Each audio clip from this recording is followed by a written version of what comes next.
ధర్మేంద్ర ప్రధాన్ రాజీనామా ఈ credit cockroach పార్టీది మాత్రమే కాదు అని చెప్పి మాజీ ఎస్ఎఫ్ఐ స్టూడెంట్ చైతన్య కూరపాటి గారు ఒక సంపాదకీయం రాశారు.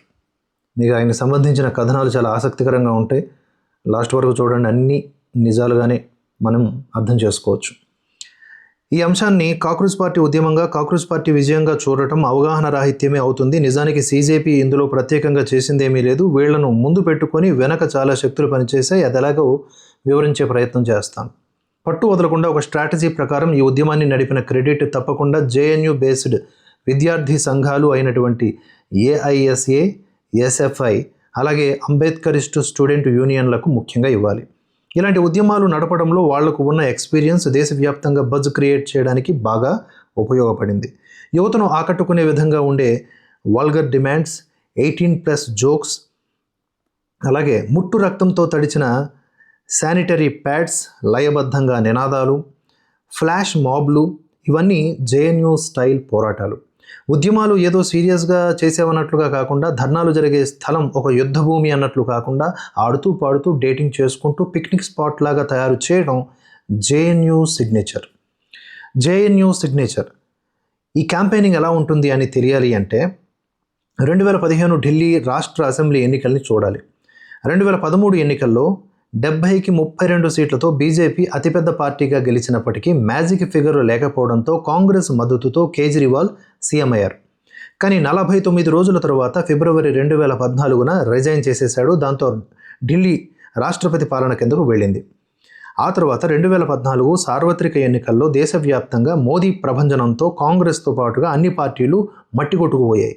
అలాంటి పరిస్థితుల్లో మళ్ళీ ఢిల్లీ ఎన్నికలు పెడితే ఈసారి బీజేపీ స్పష్టమైన మెజారిటీతో ఢిల్లీ అసెంబ్లీ కైవసం చేసుకుంటుంది అని అంతా అనుకున్నారు. కానీ 8-9 నెలల గ్యాప్లో పెట్టినటువంటి ఎన్నికల్లో అంతటి మోదీ మానియాలో కూడా ఆమ్ ఆద్మీ పార్టీ 70 సీట్లకు 67 సీట్లు సాధించి, అంతకుముందు 2013 ఎన్నికల్లో 32 సీట్లు సాధించినటువంటి బీజేపీని 3 సీట్లకు పరిమితం చేసి విజయ దుందుభి మోగించింది. ఆ తర్వాత ఆమ్ ఆద్మీ పార్టీ 2015 ఢిల్లీ ఎన్నికల్లో జేఎన్యూ సిగ్నేచర్ ఎలాంటిది అంటే, ఢిల్లీలో అత్యధిక రద్దీ ఉండేటటువంటి ప్రాంతాలు మెట్రో స్టేషన్లు. ఆ మెట్రో స్టేషన్ గేట్ల దగ్గర తెల్లగా ఉండే అబ్బాయిలకు నల్లటి టీషర్ట్లు వేసి స్ట్రీట్ ప్లేస్ ఏర్పాటు చేసింది ఆమ్ ఆద్మీ పార్టీ. ఢిల్లీ రాష్ట్రంలో షీలా దీక్షిత్ ఎంత ఘోరమైన అవినీతి చేసింది. కామన్వెల్త్ గేమ్స్లో కోట్ల అవినీతి మీద జేఎన్యూ విద్యార్థులు చిన్న స్కిట్స్ వేశారు. కమ్యూనిస్టుల జననాట్య మండలి, ప్రజానాట్య మండలికి అప్డేటెడ్ వెర్షన్స్ అన్నమాట. కమ్యూనిస్టుల జననాట్య మండలి, ప్రజానాట్య మండలికి అప్డేటెడ్ వెర్షన్ అన్నమాట. మోడర్న్ అటైర్లో ఉన్న అందమైన జేఎన్యూ అమ్మాయిలు అక్కడ తిరిగే పాదచారులను చేతులు పట్టుకొని ఆ స్కిట్స్ వేసే గేట్ల దగ్గరకు లాక్కొచ్చేవారు. నీట్ ఉద్యమంలో కూడా ఇప్పుడు చెప్పుకున్నట్లుగానే ఇలాంటి స్ట్రాటజీ ద్వారా బజ్ క్రియేట్ చేయగలిగారు. జంతర్ మంతర్ మంచి పిక్నిక్ స్పాట్ లాగా మారడంలో వేల మంది ఇన్స్టాగ్రామ్ ఇన్ఫ్లుయెన్సర్లు కంటెంట్ చేసుకోవడానికి వచ్చేశారు. పోలీసులతో పరాచకాలు ఆడుతూ ప్రభుత్వాన్ని నాయకులను బూతులు తిడుతూ ట్రెండింగ్ డబ్ స్మాష్లు చేస్తూ సోషల్ మీడియాలో నీట్ ఉద్యమం వైరల్ అయ్యేలా చేశారు. 2015 ఢిల్లీ అసెంబ్లీ ఎన్నికల్లో మౌత్ పబ్లిసిటీ కోసం ఆటో డ్రైవర్ నెట్వర్క్ వాడారు. ఢిల్లీ, ముంబై లాంటి నగరాల్లో మౌత్ పబ్లిసిటీ చేయడానికి ప్రతి ముఖ్యమైనటువంటి మీడియం ఆటో వాలాలు. నగరాల్లో ఉండే ఘోరమైన ట్రాఫిక్ వల్ల గంటలు ప్రయాణం చేయాల్సి ఉండడంతో వారు ప్రయాణికులతో మాటలు కలుపుతూ ఉంటారు. యూత్ కూడా ఆటో వాలాలతో సరదాగా మాటలు కలిపి పిచ్చాపాటి విషయాలు డిస్కస్ చేస్తారు.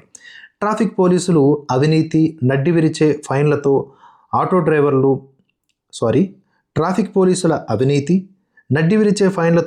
డ్రైవర్లు సతమతం అవ్వడం ఆప్ గమనించింది. ఆటో యూనియన్లతో డీల్ మాట్లాడుకుంది.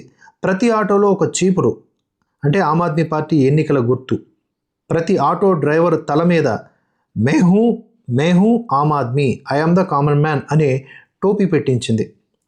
ఆటో ఎక్కిన ప్రతి ఒక్కరితో అవినీతి, లంచగొండితనం మీద ఆటో డ్రైవర్లు మౌత్ పబ్లిసిటీ చేశారు.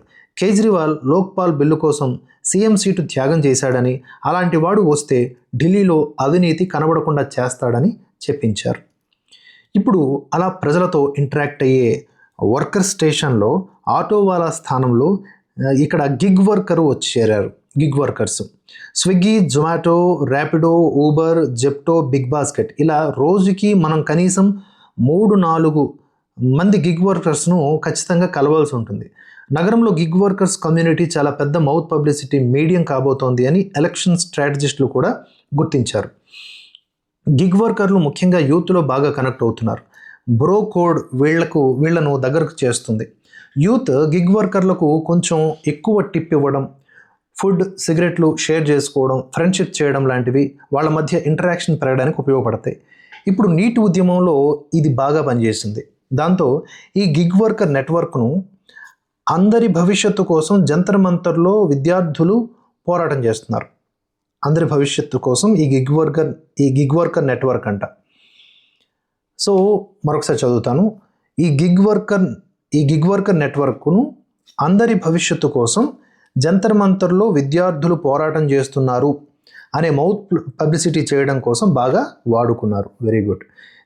మీరు గమనించే ఉంటారు, ఫుడ్ డెలివరీ ఎవరు పంపిస్తున్నారో తెలియకపోయినా, ఎవరికి ఇవ్వాలి అనే అంశం క్లారిటీ లేకపోయినా గిగ్ వర్కర్స్ చాలా సిన్సియర్గా ఫుడ్ తెచ్చి ఇచ్చారు. ఇదే ఇంకో చోట జరిగి ఉంటే గిగ్ వర్కర్స్ వాటిని ఇంటికి తీసుకువెళ్ళడం, రోడ్డు పక్కన ఫుడ్ స్టాల్స్లో అమ్మేయడం లాంటివి చేసేవారు. మిషనరీ మరియు ముస్లిం ఎన్జిఓ నెట్వర్క్ సిగ్నేచర్ ఇది అతి ముఖ్యమైనటువంటి మరొక కోణం. దేశవ్యాప్తంగా క్రైస్తవ ముస్లిం ఎన్జిఓలను అంతర్జాతీయ ఎన్జిఓ నెట్వర్క్లకు అనుసంధానం చేసే కేంద్రంగా ఢిల్లీ ఉంది. బయట దేశాల నుంచి నిధులు సమీకరించే ఎన్జిఓలకు హెడ్ ఆఫీసులు ఢిల్లీలో ఉండటం పరిపాటి. ఢిల్లీలో యూజువల్గా ఏ ఉద్యమం జరిగినా ఈ ఎన్జిఓలు యాక్టివేట్ అయిపోతాయి. ముఖ్యంగా జేఎన్యూ విద్యార్థి సంఘాలకు ఈ ఎన్జిఓ నెట్వర్క్కు చాలా సంబంధాలు ఉన్నాయి. ఇద్దరి అంశాలకు ఎప్పుడూ పరస్పర సహకారం ఉంటుంది. నీట్ విషయంలో కూడా అదే జరిగింది. పైగా ఎఫ్సిఆర్ఏ చట్టంతో వాటి కోరలు కట్ చేయాలని చూస్తున్నటువంటి మోదీ ప్రభుత్వానికి వ్యతిరేకంగా పోరాటం కాబట్టి ఎన్జిఓలు మరింత ఉత్సాహంగా ముందుకొచ్చాయి. కొన్ని వందల ఎన్జిఓలు జంతర్ మంతర్లోనే ఫుడ్ స్టాల్స్, వాటర్, తినుబండారాలు, స్నాక్స్, మెడిసిన్స్, చివరికి మహిళా ఉద్యమకారులకు శానిటరీ ప్యాడ్స్ కూడా అక్కడ ఏర్పాటు చేశారు. డాక్టర్లను, నర్సులను పంపారు. అదనంగా పేరున్నటువంటి ముస్లిం, క్రైస్తవ సంస్థలు విద్యార్థుల పోరాటానికి సహకారం అందించాలని వాట్సాప్, ఫేస్బుక్ల ద్వారా సందేశాలు పంపుకున్నారు. బయట నుండి ఎవరైనా ఢిల్లీ వెళ్తాము అన్న వారికి ఆర్థిక సహాయం అందించారు. లోకల్ ముస్లిం కమ్యూనిటీ వారు అరటిపళ్ళు, ఆపిల్ పండ్లు అలా తమకు తోచింది తీసుకువచ్చి విద్యార్థులకు పంచారు. తరువాత కాశ్మీరు వేర్పాటువాద సిగ్నేచర్ ఇది ఇంకా ముఖ్యమైనది. ఇది అన్నిటికంటే ముఖ్యమైనది. సోషల్ మీడియా ఏంటిది సయాప్స్ అంటారా? సోషల్ మీడియా సియాప్స్ సైకలాజికల్ ఆపరేషన్స్కు ఈ సెపరేటిస్ట్స్ నెట్వర్క్ బాగా పనిచేసింది. సెపరేటిస్ట్ నెట్వర్క్కు జేఎన్యూ విద్యార్థి సంఘాలకు మధ్యలో ఉన్నటువంటి అవినాభావ సంబంధాలు మనం ప్రత్యేకించి చెప్పనక్కర్లేదు. ఉమర్ ఖలీద్కి, మిగతా వాళ్ళకి, ఎవరైతే జైళ్లలో మ్రగుతూ ఉన్నారో వేర్పాటువాదులు, వాళ్ళకి ఈ జేఎన్యూ కేంద్రంగా ఈ సిజేపీ కేంద్రంగా జరిగినటువంటి ప్రొటెస్ట్లో ఎంత అనుకూలత ఉందో మనం చూసాం. పోలీసుల దమనకాండ అంటూ మీరు గమనించే ఉంటారు. పోలీసుల దమనకాండ అంటూ ఒక మహిళ మీద పోలీసు అధికారి కూర్చొని తన స్తనాలను బయటకు లాగుతూ ఒక ఏఐ పిక్చరు వైరల్ అయింది. ఓకే, అది నిజం కాదు. పోలీసులను డిఫెన్స్లో పడేయడానికి వాడేటటువంటి నెరేటివ్ ఇది. దాని కింద కామెంట్లన్నీ పోలీసులను నీచంగా తిడుతూ ఆ ఫోటో చూసిన వాళ్లలో మరింత కసి పెంచే విధంగా ఉంటుంది. పోలీసుల మధ్య మారువేషంలో ఆర్ఎస్ఎస్ గూండాలు దూరారు అని మఫ్టీలో ఉన్న పోలీసుల ఫోటోలను షేర్ చేశారు. విద్యార్థులను కొట్టాలి అంటే పోలీసుల కంటే ఆర్ఎస్ఎస్ వాళ్ళు ఏమీ గట్టిగా కొట్టలేరు కదా. అయినా సరే ఆర్ఎస్ఎస్ మీద వ్యతిరేకత తేవడానికి తీసుకొచ్చిన నెరేటివ్. ఇది ఏ ఉద్యమం జరిగినా ప్రచారం చేసేటటువంటి మామూలు విషయం. ఆర్ఎస్ఎస్ గూండాల దాడిలో ఒక అమ్మాయి చనిపోయింది అని కేరళ నటి పిక్చర్ని ఏఐ ద్వారా ఎడిట్ చేసి ఒక దండ వేసి పిక్చర్ పదే పోస్ట్ చేసి వైరల్ చేశారు. కనీసం ఆ అమ్మాయి పేరు కూడా రాయలేదు. ఇది కూడా ఆర్ఎస్ఎస్ను టార్గెట్ చేయడానికి ఏర్పాటు చేసిన నెరేటివ్నే. ముంబైలో బీజేపీ నాయకుడి కూతురు ధర్నాలో పాల్గొని మోదీని పిచ్చి బూతులు తిట్టిందని, పాట్నాలో బీజేపీ నాయకుడి కూతురు అని, హైదరాబాద్లో బీజేపీ నాయకుడు కూతురు అని ర్యాండమ్ అమ్మాయిల ఫోటోలు వైరల్ చేయబడ్డాయి. ఆ నాయకుడు ఎవడో, వీళ్ళ పేర్లు ఏమిటో కూడా రాయరు. ఉద్దేశపూర్వకంగా బీజేపీ నాయకుల పిల్లలు కూడా బీజేపీ ప్రభుత్వాన్ని వ్యతిరేకిస్తూ ఉన్నారు. జెన్జీ అంతా కూడా ఒకటైంది. ఈ నెరేటివ్ని ప్రచారం చేయడానికి ఇది ఉద్దేశించబడింది. ముఖ్యంగా ఈ కశ్మీర్ వేర్పాటువాద ముఠా ప్రోపగండాకు ఒక డిస్టింక్ట్ ఫీచర్ ఉంటుంది. అమ్మాయిలను ఫోకస్ చేస్తూ 2 రకాల ప్రచారాలు చేస్తారు. మొదటగా పోలీసుల చేతుల్లో తన్నులు తిని ఏడుస్తున్న అమ్మాయిల ఫోటోలు బయటకు వస్తాయి. తరువాత తిరగబడే అమ్మాయిలు ఫోటోలు వీడియోలు బయటకు పంపిస్తారు. దీన్ని హోప్ క్రియేషన్ అంటారు. సినిమాల్లో కూడా హీరోయిజం ఎలివేషన్కు దీన్ని వాడుతారు.